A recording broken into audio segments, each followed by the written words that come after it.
Assalamualaikum warahmatullahi wabarakatuh. Bismillahirrahmanirrahim. Alhamdulillah wassalatu wassalamu ala Rasulillah wa ala alihi wa sahbihi wa man tabi'ahu wa wala, amma ba'd. Alhamdulillah, siri kita pada kali ini adalah siri terakhir dalam tajuk Kanun Hukuman Jenayah Syariah yang diceramahkan semenjak dari Januari yang lalu lagi. Selaku siri penutup, saya akan menyentuh sedikit mengenai dengan takzir. Karena di sana ada kadang-kadang berlaku kekeliruan tentang takzir itu. Kemudian selepas itu saya akan selajurkan juga bercakap mengenai dengan perbezaan di antara undang-undang jenayah syariah dan undang-undang jenayah sivil, dengan memberikan contoh-contohnya sekali. Perkara ini penting supaya dengan itu akan dapat kita ni ketahui akan kelebihan undang-undang Allah Ta'ala dan kekurangan undang-undang manusia. Mengenai takzir, ada orang beranggapan sebagai memadai menghukum jenayah zina dengan takzir, jenayah syariqah yakni mencuri dengan takzir, dan lain-lain. Dan takzir juga kata mereka adalah undang-undang Islam yang diiktiraf oleh Islam. Ini betul. Tetapi mereka beranggapan, menurut pendapat setengah pihak, undang-undang sekarang yang ada berjalan di mahkamah-mahkamah syariah adalah memadai sebagai telah menjalankan undang-undang Islam. Mahkamah-mahkamah syariah sekarang menjalankan takzir. Itu sudah cukup kata mereka, karena takzir juga adalah undang-undang Islam, diperaku oleh Islam. Anggapan atau pendapat seperti ini tidak tepat. Jenayah zina, jenayah qadzaf, jenayah syariqah mencuri, jenayah hirabah merompak, jenayah minum minuman yang memabukkan, dan jenayah irtidad murtad tidak boleh ditangani dengan takzir. Karena kesalahan-kesalahan ini ada disebut hukumannya di dalam Al-Quran atau As-Sunnah. Mana-mana juga kesalahan jenayah yang ada disebutkan hukumannya oleh Al-Quran, dalam Al-Quran ataupun As-Sunnah, termasuk qisas, tidak boleh dihukum dengan takzir, tetapi dengan hudud dua. Arti hudud di sini ialah hukuman yang telah ditentukan oleh Allah Subhanahu wa Ta'ala sendiri di dalam Al-Quran atau As-Sunnah.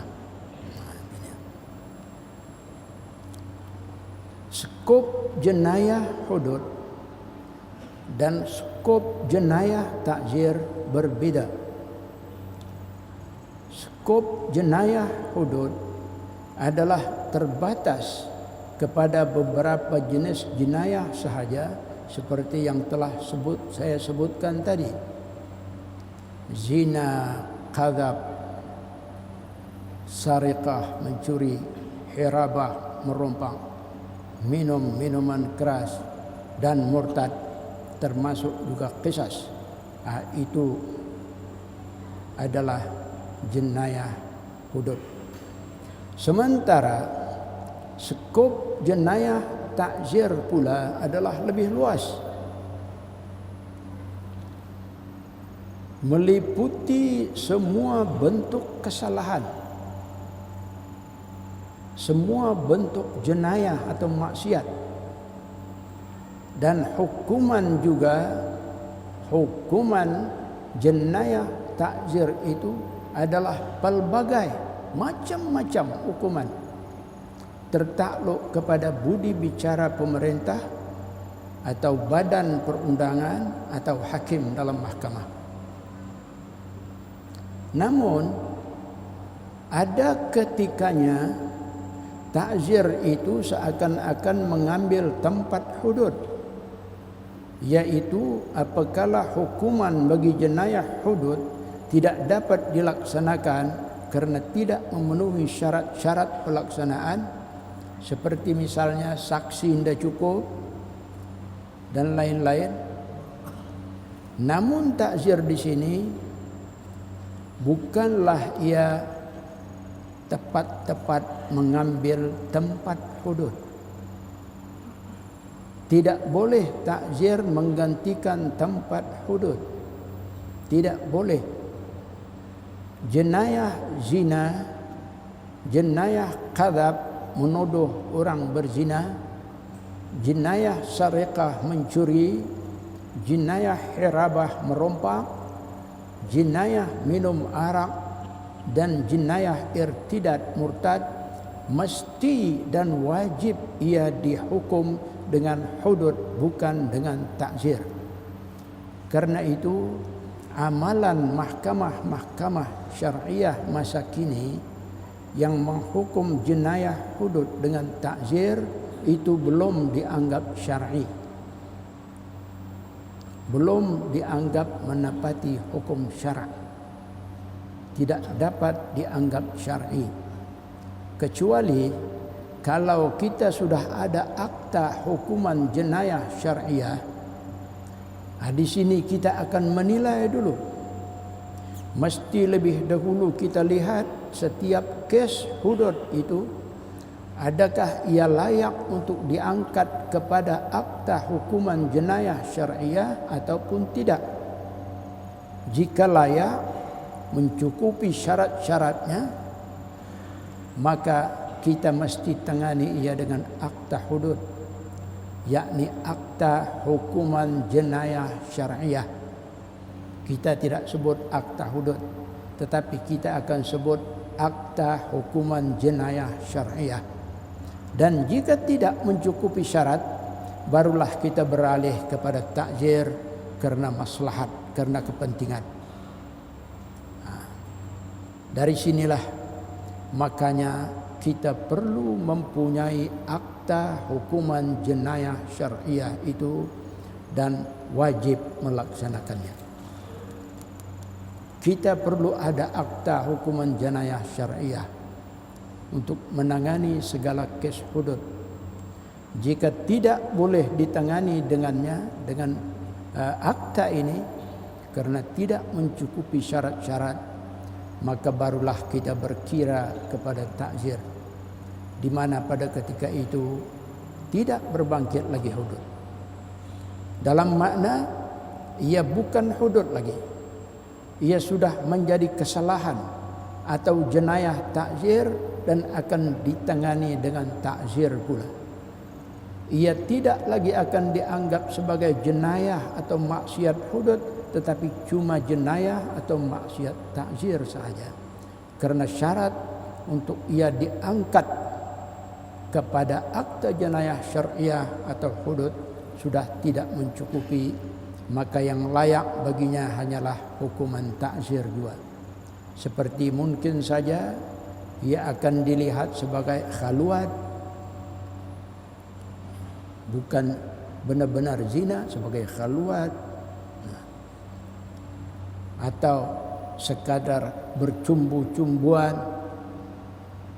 atau lelaki mencium perempuan ajnabiyah, atau mencuri yang kurang nisab, atau mencuri barang yang tidak disimpan di tempat yang sewajarnya. Itu.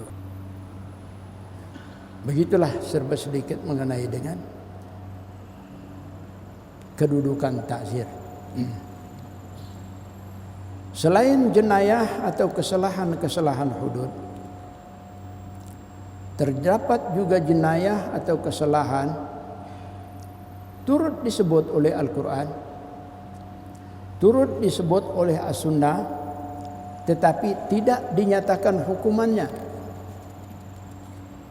Walaupun ia disebut oleh Quran, disebut oleh Sunnah, jenayah atau kesalahan itu, tetapi tidak disebut hukumannya oleh Quran sendiri, oleh Sunnah sendiri, tidak disebut. Apa contoh kesalahan-kesalahan itu?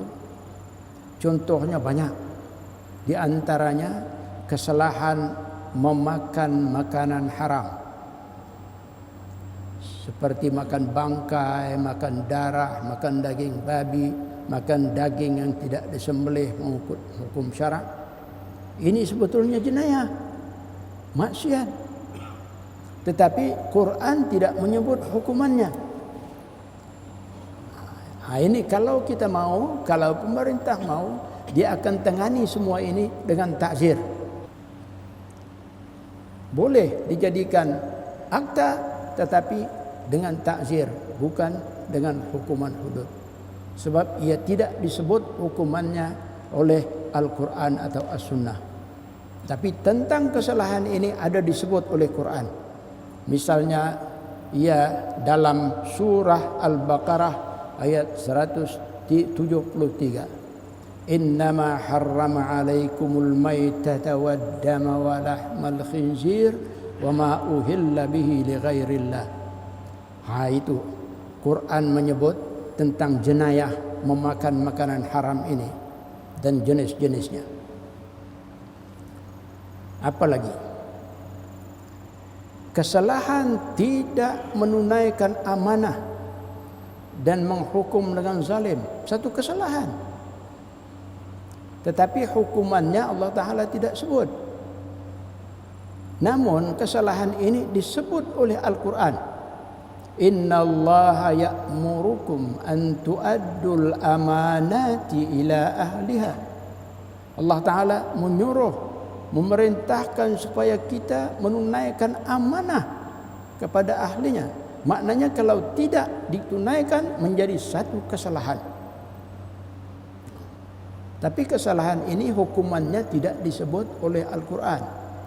Maka ia jadi diletakkan di bawah takzir. Pemerintah boleh menetapkan apa jenis hukuman. Badan perundangan boleh menetapkan apa jenis hukuman. Hakim di mahkamah ia boleh menetapkan apa jenis hukuman yang ia mau, yang sesuai. Ada lagi,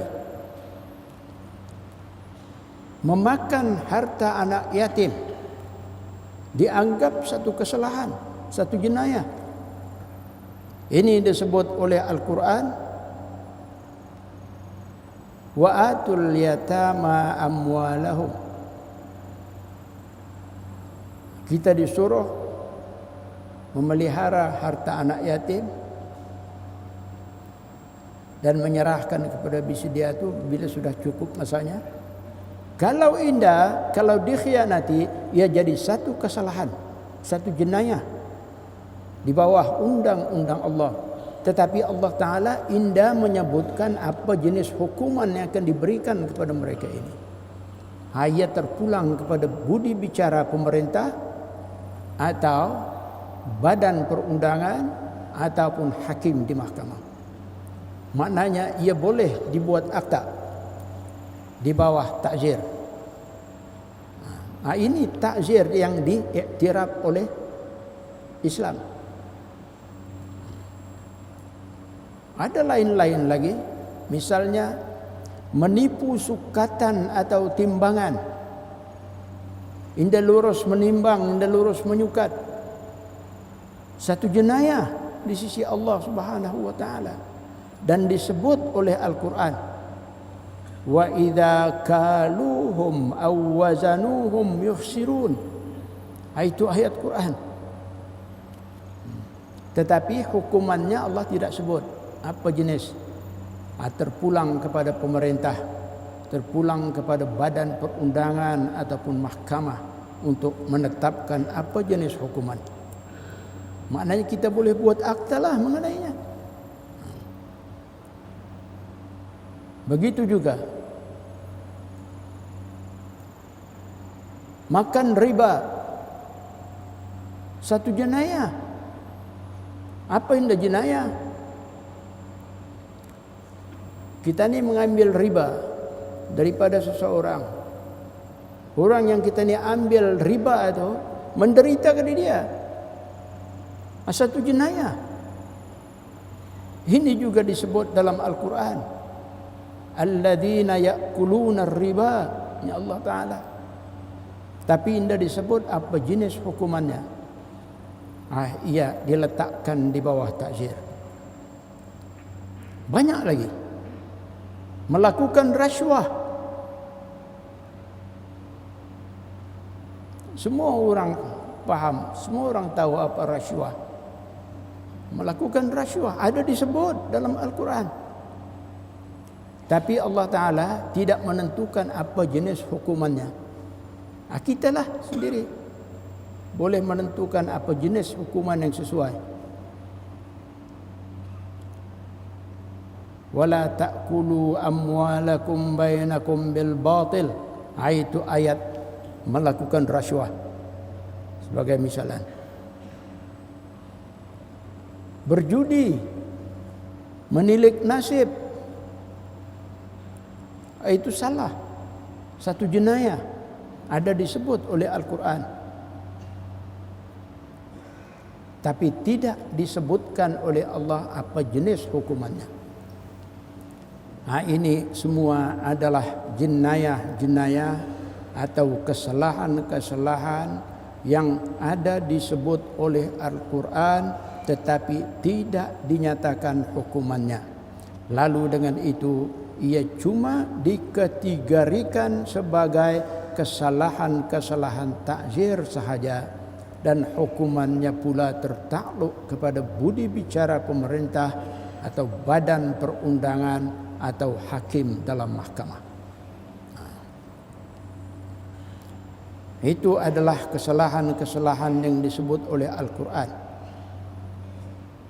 Di sana ada pula sekian banyak kesalahan-kesalahan yang tidak disebut oleh Al-Quran atau oleh hadis yang tidak disebut. Tetapi kesalahan-kesalahan itu ada macam ini, dan ia juga boleh ditangani dengan ta'zir. Sebab ia tidak disebut oleh Al-Quran. Kesalahan itu tidak disebut oleh Al-Quran. Sudah tidak disebut oleh Al-Quran. Hukumannya apatah lagi memang tidak disebut. Kesalahan-kesalahan macam ini banyak dan semakin banyak. Mengikut putaran atau perkembangan hidup manusia, ia semakin banyak. Selama mana ia itu bertentangan dengan kepentingan atau maslahat umum, mengganggu kepentingan umum, maka ia dihukum dengan ta'zir, dan hukuman mestilah setimpal dengan kesalahan. Rasulullah sallallahu alaihi wasallam memberi satu contoh dalam sejarah. Baginda pernah menghukum seorang sahabat yang bernama Abu Dzar Al-Ghifari yang mengaibkan seseorang. Sahabat ini Abu Dzar mengaibkan seseorang, Nabi menghukumnya. Baginda menghukum dengan bersabda, engkau ini wahai Abu Dzar masih saja ada padamu saki-baki perangai jahiliyah. Maknanya Nabi tidak merestui Abu Zar mengaibkan orang lain. Jadi baginda bersabda, engkau ini wahai Abu Zar masih saja ada saki-baki perangai jahiliyah.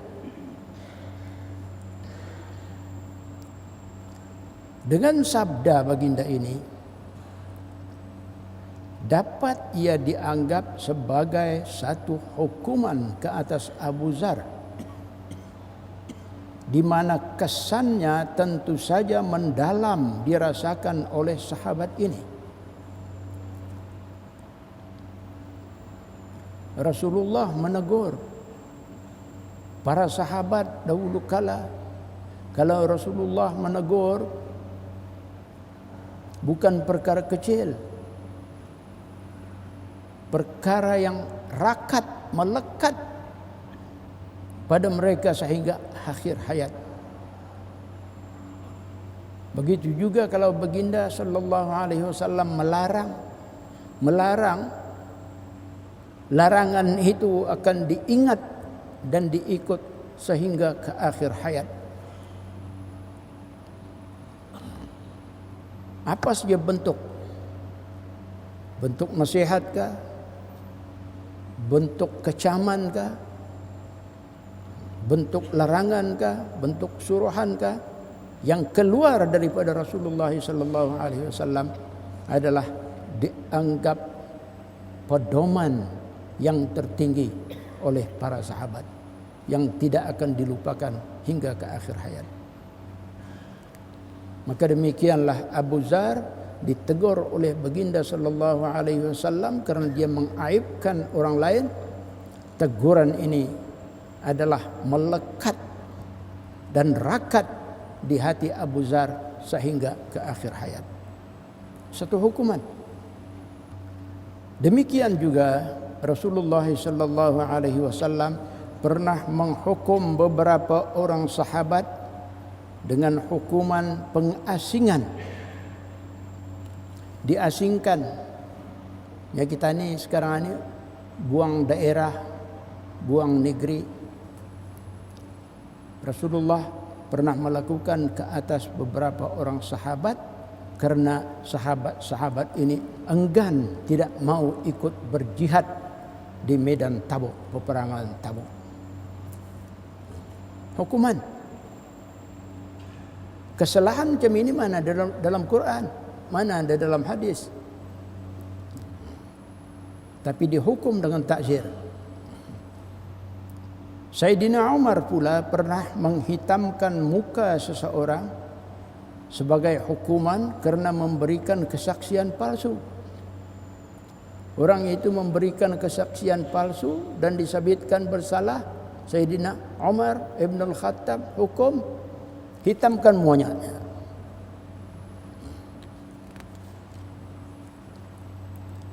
Sementara dalam zaman kita hari ini, hukuman takzir didapati sangat pelbagai, seperti tahanan atau penjara.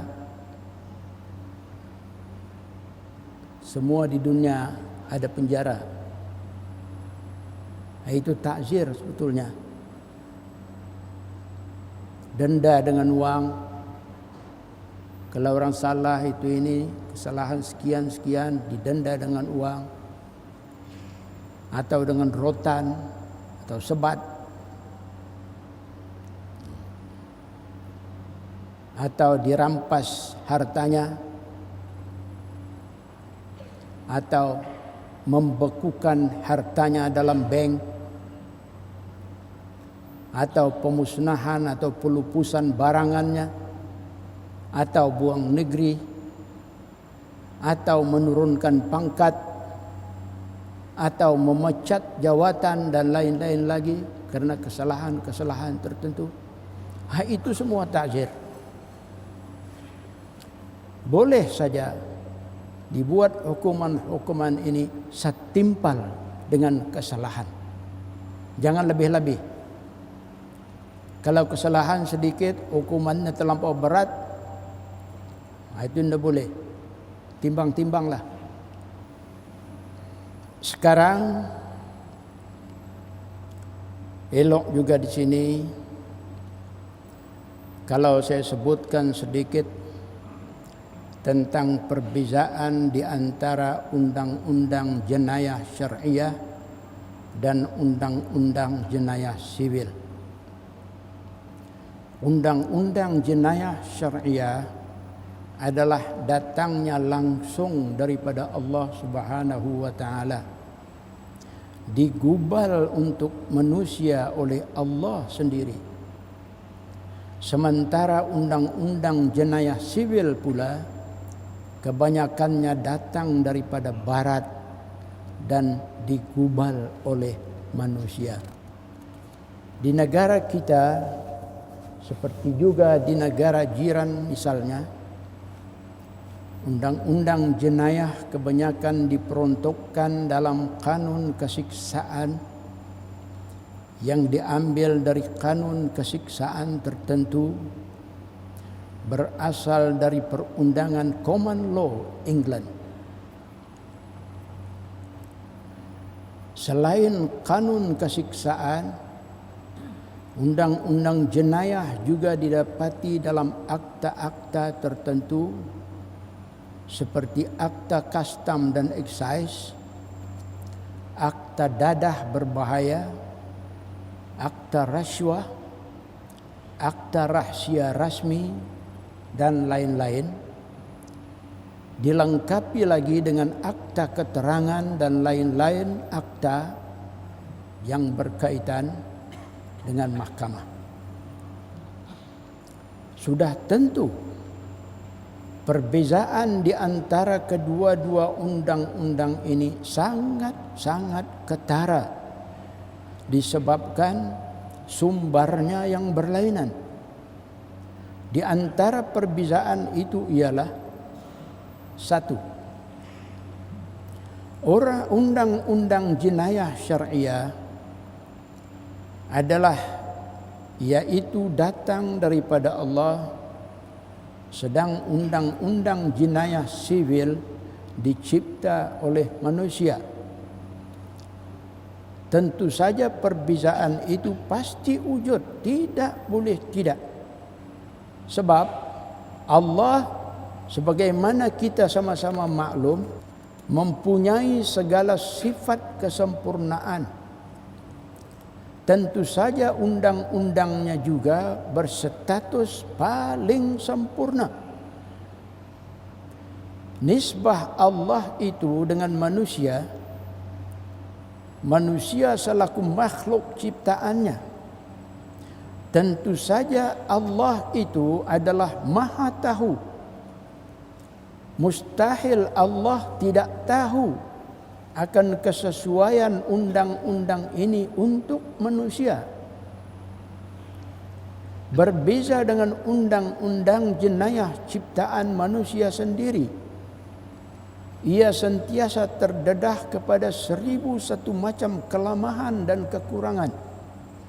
Berdasarkan hakikat, mereka itu yakni manusia adalah serba kurang. Kurang ilmu, kurang kepandaian, kurang kebolehan. Tambahan lagi, persekitaran sentiasa sahaja berubah-ubah, yang menjadikan manusia juga berubah. Fikiran boleh berubah, sikap boleh berubah, tanggapan boleh berubah, dan cita rasa boleh berubah. Karena itu undang-undang mereka pun turut berubah, pasti berubah. Misalnya, di suatu masa hukuman mati diperaku dan dipakai oleh manusia. Tetapi pada hari ini yang pernah memperaku dan memakai hukuman itu pun mahu menghapuskannya. Sekarang sudah berlaku, sudah menjadi isu global. Orang mau menghapuskan hukuman mati. Konon-konon indah berperi kemanusiaan. Tetapi hukuman Allah Subhanahu wa taala stabil. Indah pernah berubah. Kalau dari dulu mula-mula Quran turun, hukum qisas berlaku, bunuh balas bunuh, sampai sekarang dan hingga hari kiamat insya-Allah qisas tetap tegak berlaku. Allah Ta'ala yang dah ubah.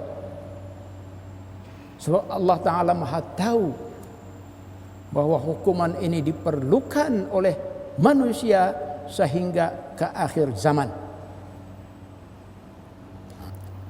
Maknanya Allah Subhanahu wa taala indah pernah surung tarik mengenai undang-undangnya.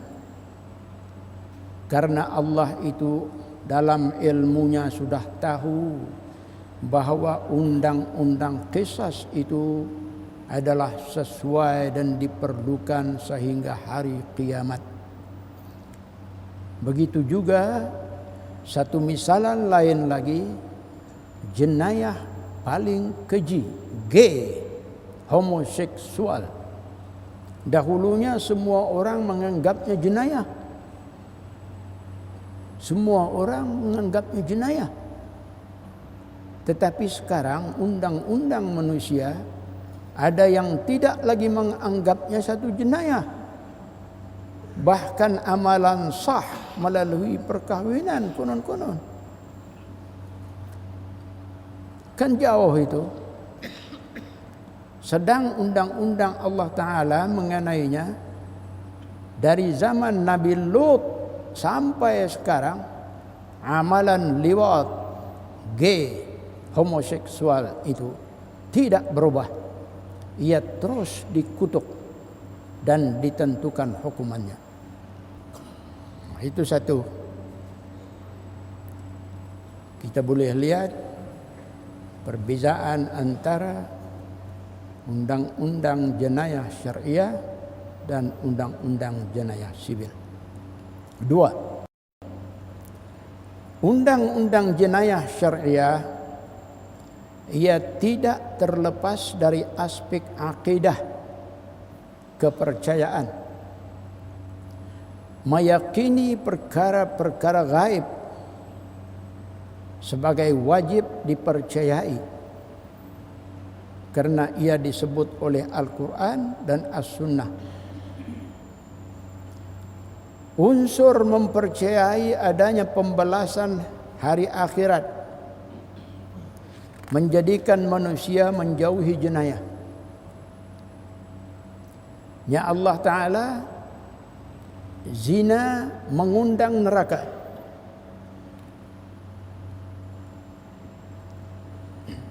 Disediakannya hukuman di dunia. Di samping itu juga dihidangkannya satu janji akhirat. Zina mengundang neraka. Awas, ingat. Jadi kita orang beriman mempercayai ini, mempercayai amaran Allah tentang zina ini, membawa kita lari daripada zina. Orang yang percaya ini pasti dia lari dari zina. Undang-undang Allah Ta'ala tidak terlepas daripada unsur akidah.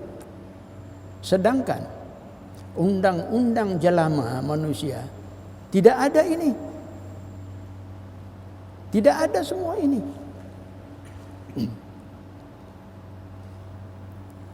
Undang-undang Allah Ta'ala ada ini.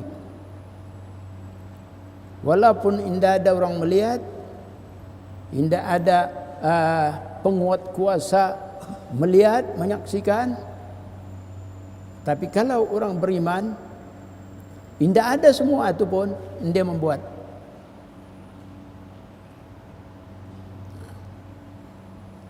Tapi kalau undang-undang jelama, tidak ada semuanya, datang, lari, go ahead.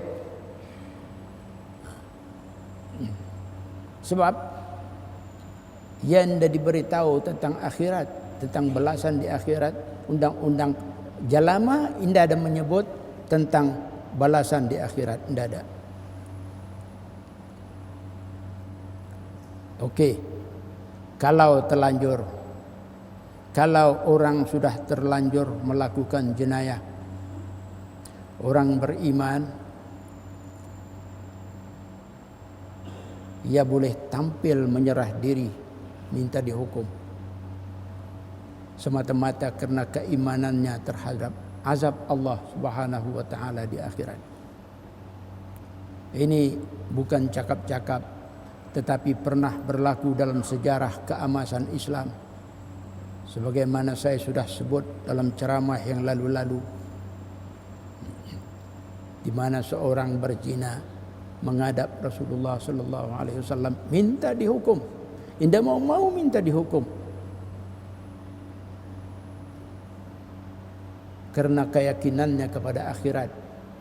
Dan mengapanya hukum di dunia insya-Allah asal lepas di akhirat. Begitu pendirian orang beriman.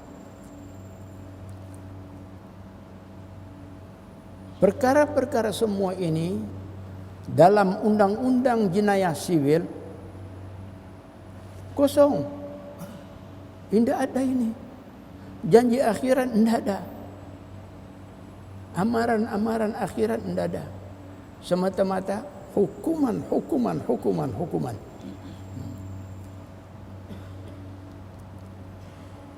Contoh tiga. Jenayah dalam Islam menyangkut hak Allah Ta'ala, menyangkut hak manusia, dan menyangkut hak kedua-duanya sekali. Seperti jenayah murtad dan hukumannya. Begitu juga kesalahan berkaitan ibadat, seperti meninggalkan sembahyang. Kesalahan atau jenayah berkaitan akhlak, seperti zina tadi, minum arak. Ini semua berbeza dengan undang-undang jenayah sivil. Undang-undang jenayah sivil misalnya menganggap murtad dan minum arak bukan satu jenayah. Bisa dia indah menganggap ini satu jenayah. Mengapa begitu? Kerana dalam undang-undang ini kosong dari akidah, kosong dari ibadat, dan kosong dari akhlak. Ia hanya semata-mata melihat perbuatan itu. Orang murtad kan menukar agamanya. Bebas saja, ia punya suka. Bukan jenayah ini. Orang minum arak, ia minum. Ia mabuk tanggung sendiri. Yang tidak mabuk terus minum, bukan jenayah. Dari segi akal macam betul. Tetapi Allah Ta'ala ini semua jenayah. Semua ini jenayah. Jenayah murtad, ia menyangkut hak Allah Ta'ala di sana. Orang murtad berarti ia keluar daripada agama Islam. Agama Islam siapa punya? Allah Ta'ala punya. Kalau ia memang orang di luar Islam, itu kita semua faham. Dan Allah Ta'ala pun tahu, memang ia ditakdirkan di luar Islam. Tetapi kita yang di dalam Islam ini, kita orang beruntung.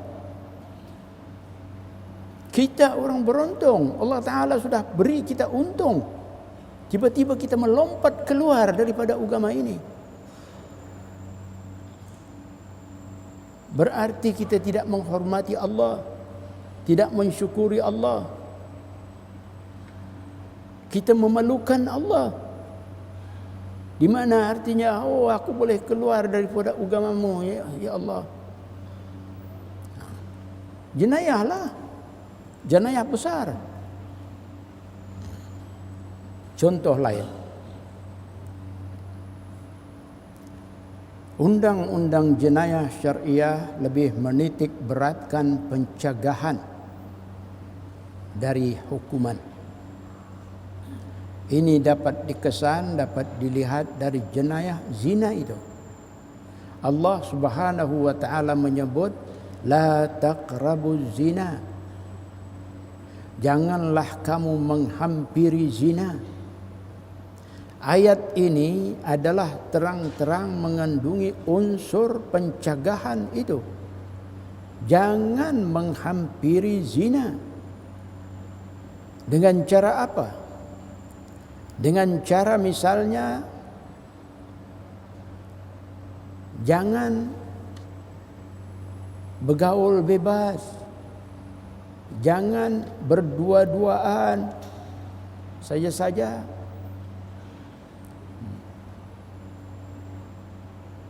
Itu cara itu menghampiri zina. Itu pun Allah Ta'ala larang. Dia larang dulu ini. Sebelum berlaku zina, dia larang. Punca-punca yang boleh menyebabkan zina, yang boleh mendorong kepada zina, dia larang. Jangan buat. Jangan hampiri. Ini pun jangan hampiri. Artinya, agama mementingkan pencegahan terlebih dulu. Hukuman nomor 2. Kalau sudah orang membuat, pastilah tanggunglah hukuman. Tapi sebelum itu Allah Ta'ala beri panduan bagaimana pencegahan ini berlaku. Jadi kalau kita mengikut arahan Allah Ta'ala wala taqrabuz zina, jangan kamu mendekati zina, jangan mendekati punca-punca zina, insya-Allah kita tidak berzina.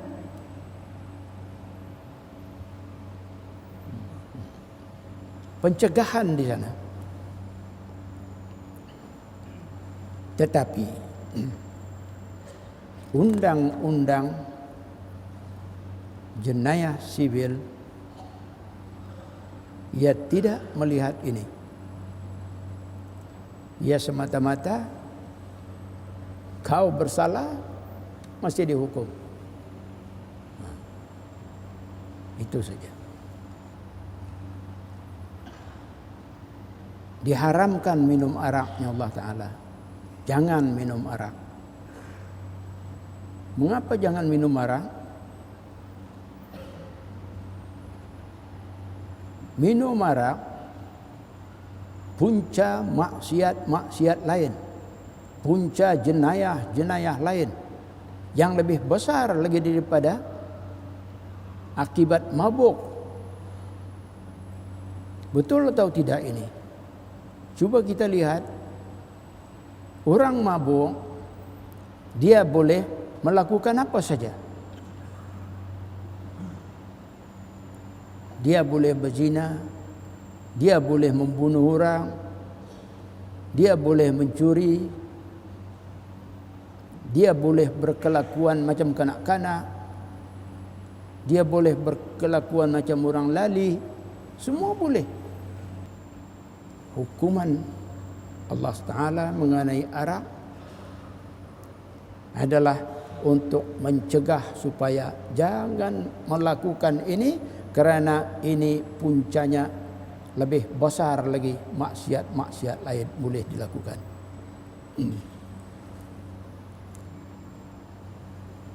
Tetapi undang-undang jenayah sivil ia hanya semata-mata menumpukan kepada menghukum atau membalas jenayah dengan hukuman, itu saja. Contoh lain, undang-undang jenayah syariah ia sangat kemas, lagi berhati-hati menangani kes. Caranya sangat unik, sangat ketat dan sangat halus. Misalnya jenayah zina mesti ada 4 orang saksi yang adil. Tidak boleh bercanggah dalam keterangan. bagi saksi-saksi. Kes curi begitu juga. Segala perkara diperhitung, termasuk jumlah yang dicuri. Dia ada kadar. Kalau indah sampai kepada kadar nisabnya, indah kena potong tangan. Tangkap boleh, tapi hukum dengan takzir, bukan dengan hukuman undang-undang had, potong tangan. Tempat menyimpan atau cara benda yang dicuri itu disimpan, diambil kira. Kalau saudara meletak beg yang berisi usen 100.000 di bilik tamu, masuk bilik air, keluar bilik air, beg sudah lasap, tangan orang pencuri yang macam ini belum tentu dihukum. Sebab saudara cuai, indah meletakkan beg yang berisi usin itu dalam tempat yang sewajarnya, sampai macam itu. Saksi-saksi hendaklah adil. Dari segi saksi ini saja pun perbezaan dengan undang-undang jenayah sivil sangat jauh sekali. Saksi sivil boleh saja sebarang orang, walaupun kanak-kanak boleh terima sebagai saksi. Tetapi saksi undang-undang jenayah syariah, tidak boleh. Kanak-kanak dia tidak layak jadi saksi. Bawalah 100 orang untuk jadi saksi. Undang-undang jenayah syariah tidak boleh terima. Dia tidak layak. Dia kanak-kanak lagi.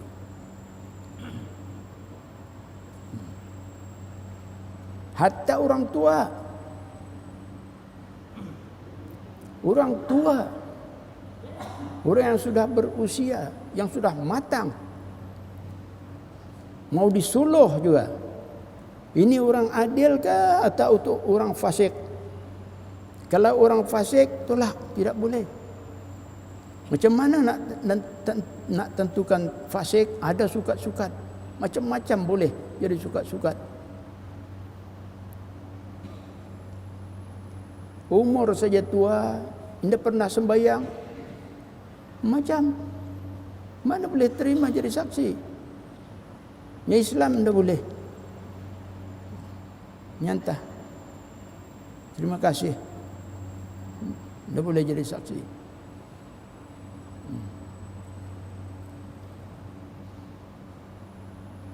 Banyak duduk di kaki lima pun, minum kopi di kaki lima kalau di tempat-tempat lain. Kalau negeri-negeri lain, kaki-kaki lima kena jadikan tempat minum-minum bersantai. Kalau negeri-negeri lain, kita ni tidak ada berapa, tidak ada. Kaki lima orang bersantai. Laris tu. Nyai Imam Syafi'i, orang macam ni duduk selalu di sini, fasik. Tidak boleh terima saksi. Sampai begitu saudara. Ini undang-undang Allah Ta'ala. Ia bukan boleh diputik-putikkan. Tidak boleh. Itu perbezaan. Perbezaan undang-undang jenayah syariah dengan undang-undang jenayah sivil jauh berbeza. Sangat jauh berbeza. Undang-undang jenayah syariah berkonsepkan amar ma'ruf dan nahi mungkar, menyeru kepada kebaikan dan mencegah mungkar. Konsep ini menolong untuk mengurangkan jenayah. Ia lebih kepada menjinakkan hati daripada menghukum. Walaupun hukuman kelihatan keras, misalnya orang berzina tadi, apabila berikrar mengaku berzina, dia boleh dihukum dengan sebat ataupun rajam. Karena pengakuannya itu cukup kuat. Dia mengaku sendiri.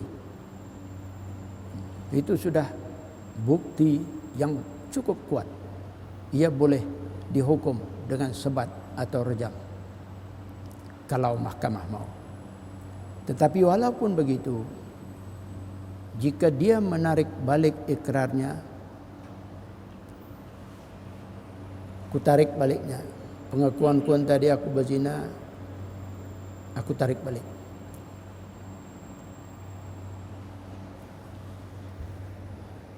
Undang-undang jenayah syariah melepaskannya. Bebas.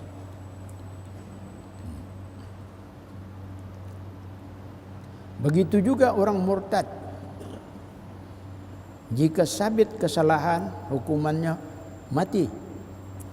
Tetapi kalau dia bertaubat, aku bertaubat, balikku kepada Islam, asyhadu an la ilaha illallah wa asyhadu anna Muhammadar Rasulullah. Masa itu juga mahkamah bebaskan dia. Begitu mudah, menandakan kemurahan Allah Subhanahu wa taala, menandakan ihsan Allah Subhanahu wa taala mengatasi segala-gala.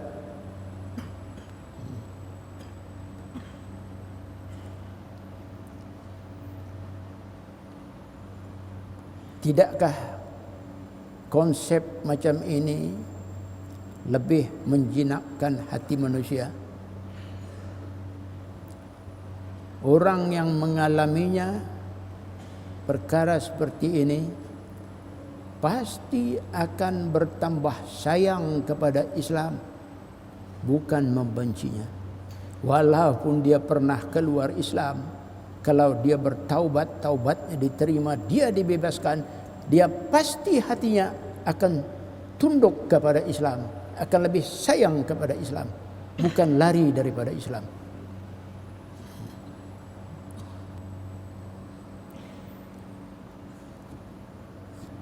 Cuba kita renungkan, adakah konsep rahmat seperti ini wujud di dalam undang-undang jenayah sivil?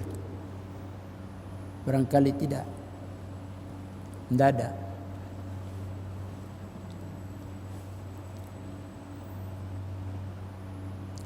Undang-undang jenayah syariah tidak diragukan lagi adalah penuh dengan keberkatan.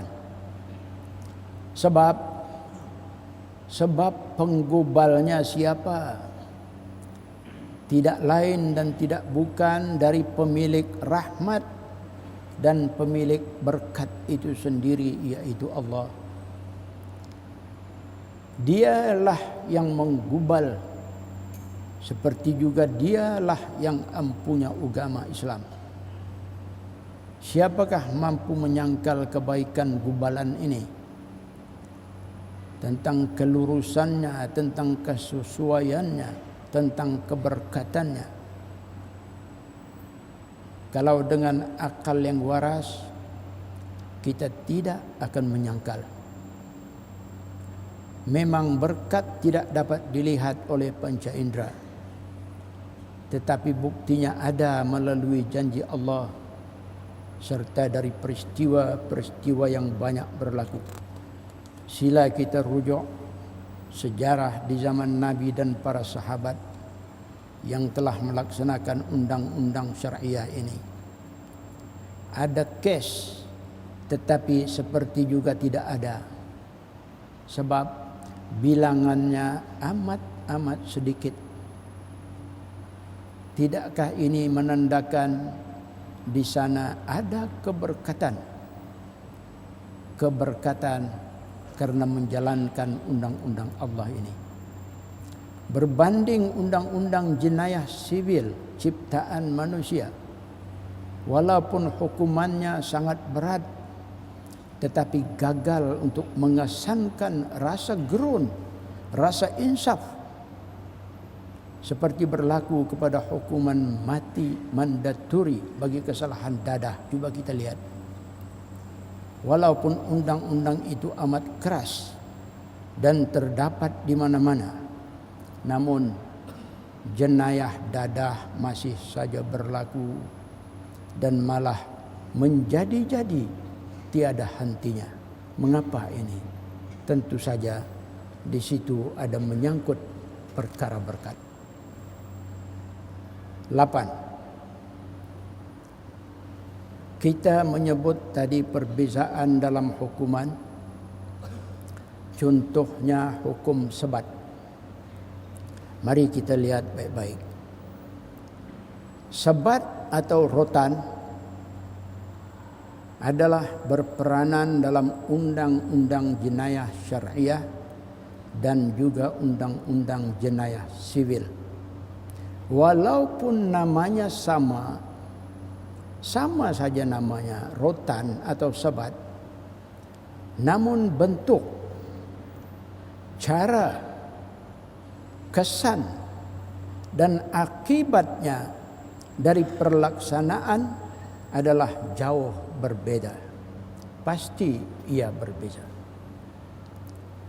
Menurut apa yang kita baca dari kenyataan seorang pengarah penjara di sebuah negara rakan, boleh rujuk Straits Times keluaran 13 hari bulan 9 1974 yang dinukil semula oleh penulis Kamaluddin bin Jamid di dalam majalah Dian Digest bilangan 159 keluaran Jun 1984, bahwa hukuman sebat di dalam undang-undang jenayah sivil akan membawa tanda-tanda penghinaan sepanjang hayat. Di bawah peraturan penjara yang wujud sekarang, sebatan itu dikenakan hanya ke atas punggung pesalah sahaja. Pegawai-pegawai yang menjalankan hukuman akan dipilih rapi dan sentiasa diberi latihan. Wadah-wadah itu terdiri dari mereka yang berbadan besar dan tegap, memegang grade yang agak tinggi dalam seni mempertahankan diri. Sebilah rotan yang dipegang oleh wadah lebarnya 0,5 inci dan panjangnya 4 kaki. Ketika melakukan sebatan, wadah bukan saja menggunakan kekuatan tangannya, tetapi menggunakan keseluruhan berat badannya sekali, sehingga akibatnya kulit punggung orang yang disebat itu pecah-pecah, dan cuma selepas 3 sebatan sahaja punggung itu akan berlumuran dengan darah.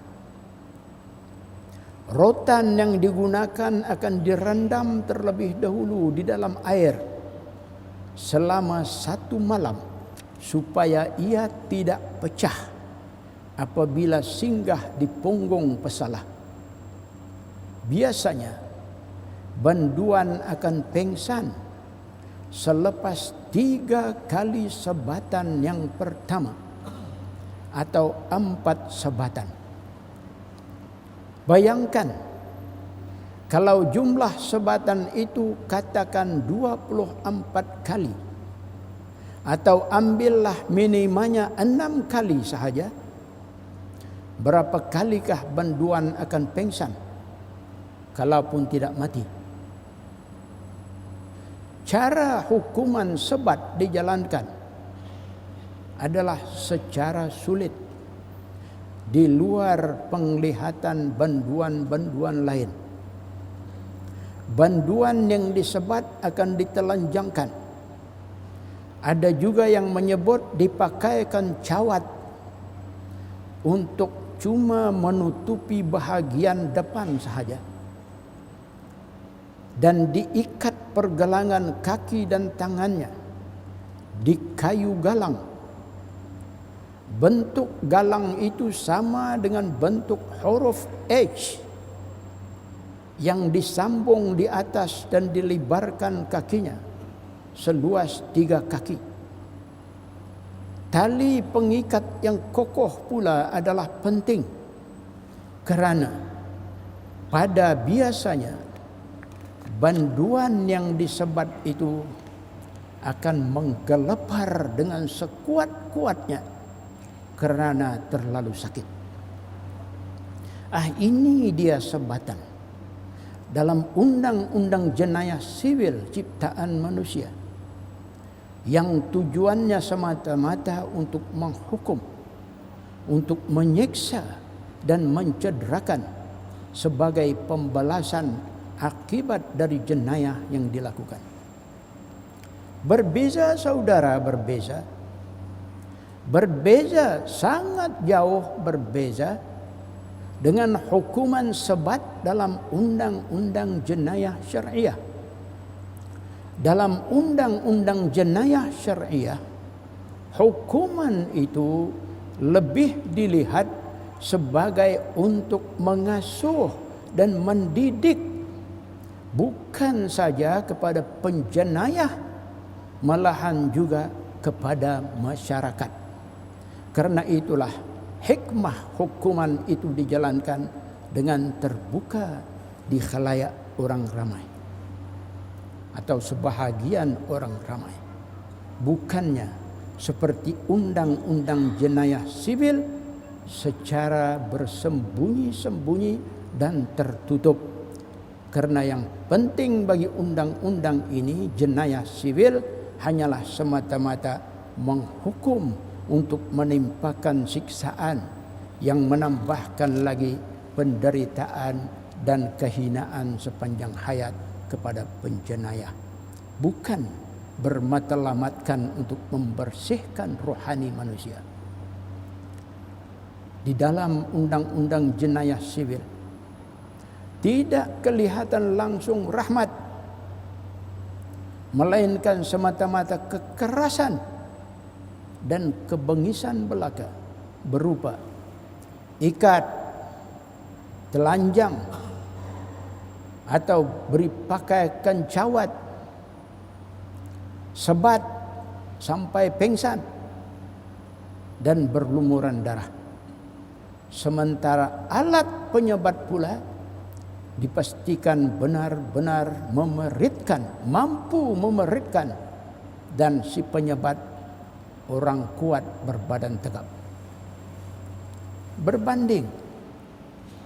Berbanding sebatan dalam Undang-Undang Jenayah Syariah, Rasulullah sallallahu alaihi wasallam adalah memilih rotan yang paling sederhana, tidak terlalu keras dan tidak pula terlalu lembut.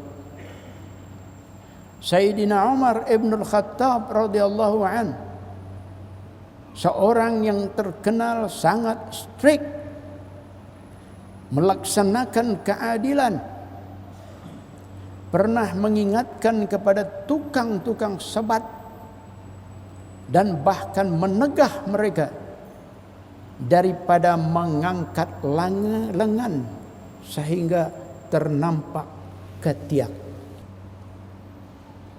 Sayyidina Umar melarang, jangan angkat tangan ketika menyebat sehingga nampak ketiak. Apa ini? Bandingkan dengan tukang-tukang sebat sivil yang menghayun dan mengangkat tangan lebih daripada menampakkan ketiak, saudara. Angkat berhabis, hayun berhabis, 3 rotan pingsan, 3 rotan berlumuran dengan darah. berbeza. Sebagaimana ulama adalah sepakat ijma' bahawa maksud sebatan itu bagi undang-undang jenayah syariah sudah boleh dianggap tercapai dengan menggunakan hujung kain. Menggunakan hujung kain, saudara. Kain sapu tangan atau pelepah tamar, pelepah kurma. Jika pelepah kurma itu digunakan, dikehendaki pula saiznya sederhana saja, tidak terlalu tua atau terlalu muda. Sampai begitu sekali hukum syarak memperinci cara menghukum, alat menghukum. Cara menghukum dikehendaki sederhana saja. Tangan diangkat perlahan-lahan, tidak boleh tinggi hingga ke paras kepala, menampakkan ketiak, dan pastikan sebatan juga rata di belakang, bukan di punggung. Dan jangan sebatan itu satu tempat sahaja. Jangan satu tempat sahaja. Sivil satu tempat sahaja, punggung. Kalau orang kena rutan 20 rutan, habislah punggung. Seumur hiduplah bertanda. Kalau masih hidup pun seumur hidup bertanda. Pilihlah doktor mana yang dapat menghilangkan tanda.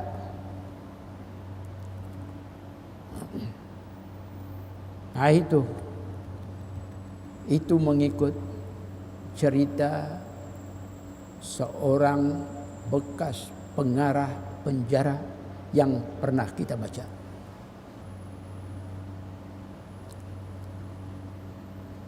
Kalau dia bohong, saya bohonglah. Tapi saya tidak pikir dia bohong.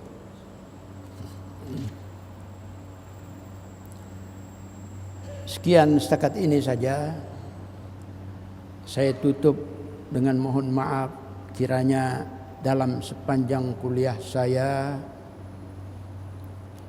dari bulan Januari sampai hari ini mengenai dengan tajuk ini terdapat perkara-perkara yang menyinggung atau lain-lain. Saya juga dengan rendah hati bersedia mendengar sebarang ulasan atau buah fikiran bagi tujuan-tujuan pembaikan dan lain-lain, mana-mana yang berkenaan. Semoga Allah Subhanahu wa taala mengurniakan kepada kita sama-sama taufik dan rahmatnya. Amin ya rabbal alamin. Wabillahi taufiq wal hidayah. Wassalamualaikum warahmatullahi wabarakatuh.